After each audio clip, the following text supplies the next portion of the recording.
할렐루야. 오늘 우리가 함께 부를 찬송은 찬송가 321장 날 대속하신 예수께입니다. 이 시간 함께 1절로 하나님을 찬양하며 나아가겠습니다.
오늘 하나님이 우리에게 주시는 말씀은 욥기 29장 18절로 25절입니다.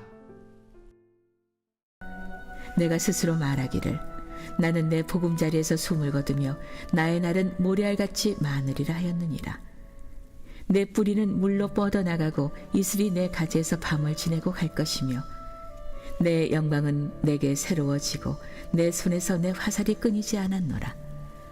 무리는 내 말을 듣고 희망을 걸었으며 내가 가르칠 때에 잠잠하였노라. 내가 말한 후에는 그들이 말을 거듭나지 못하였나니 나의 말이 그들에게 스며들었음이라. 그들은 비를 기다리듯 나를 기다렸으며 봄비를 맞이하듯 입을 벌렸느니라. 그들이 의지 없을 때에 내가 미소하면 그들이 나의 얼굴빛을 무색하게 아니하였느니라.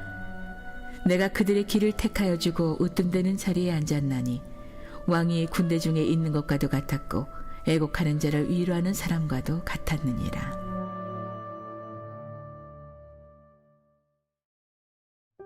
누구에게나 어느 민족에게나 좋았던 시간은 있습니다. 하지만 그 어느 누구도 그 어떤 나라도 그 상태를 영원히 유지하지 못합니다. 시간은 흘러가고 세상은 변하며 사람은 늙습니다. 욥은 너무나 아름다웠던 시간을 회상하고 있습니다. 그의 회상 가운데서 하나님이 우리 인생을 향해 하시는 하나님의 말씀을 살펴보도록 하겠습니다. 욥은 자신의 장래가 더 아름다워질 것이라고 기대했음을 고백합니다. 하지만 장래에 대한 그의 기대는 완전히 어긋났습니다. 조금 틀린 정도가 아닌 정반대의 삶이 펼쳐졌습니다.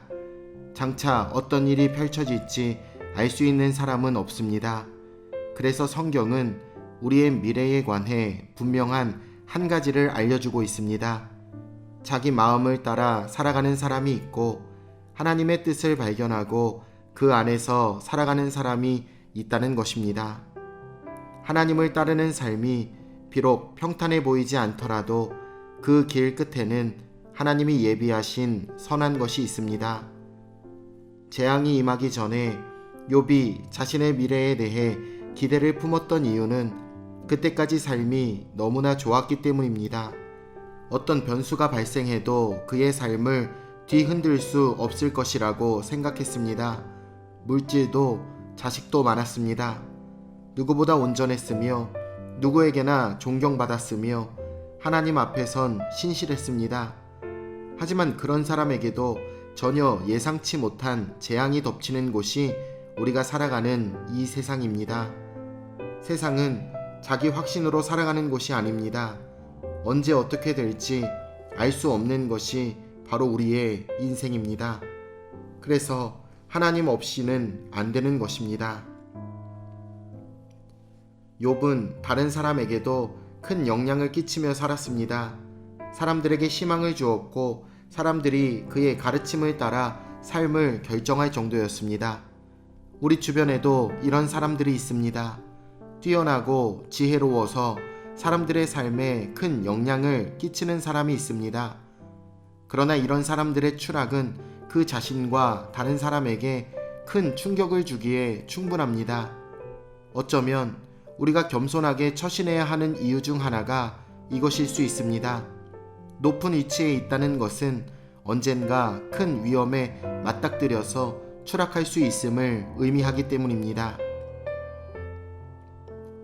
사람들은 욥을 기다리고 의지했습니다. 그의 얼굴, 말, 미소에 사람들은 삶의 의미를 얻었습니다. 그런데 이제는 사람들이 욥을 비천하게 여깁니다. 보기 싫어하고 나쁜 말을 하며 혀를 차며 바라봅니다. 사람들의 시선과 말에 너무 큰 의미를 부여해서는 안 됩니다. 거기에 우리가 인생의 중요한 의미를 부여하는 순간 우리는 어느 순간에 큰 절망에 빠질 수가 있게 되기 때문입니다. 욥은 사람들의 길을 선택해 주었고 으뜸되는 자리에 앉았습니다. 군대와 왕을 따르듯 사람들이 그를 따랐습니다. 세상이 내 것과 같이 느껴지고 모든 것이 내 뜻대로 되는 것처럼 보이는 시간이 있습니다. 내가 세상의 왕처럼 보일 수는 있어도 결코 내가 세상의 왕일 수는 없습니다. 세상은 전적으로 하나님의 뜻에 따라 흘러갈 뿐이기 때문입니다. 모든 것을 가졌다고 생각하면 곧 모든 것을 잃어버리는 시간도 다가오게 될 것입니다. 우리는 모두 각자의 시간을 지내고 있습니다.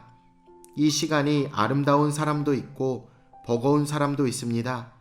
하지만 성경이 분명히 알려주는 두 가지 진실은 이 시간이 곧 지나갈 것이라는 사실과 이 시간은 하나님 앞에서는 마지막을 준비해야 하는 시간이다 라는 사실입니다. 그렇기에 너무 기뻐할 필요도 절망 속에 자신을 밀어넣을 이유도 없습니다. 오늘도 우리 모두의 삶을 주관하시는 전능자 하나님을 바라보며 승리하시길 예수님의 이름으로 축원합니다. 내일 뵙겠습니다.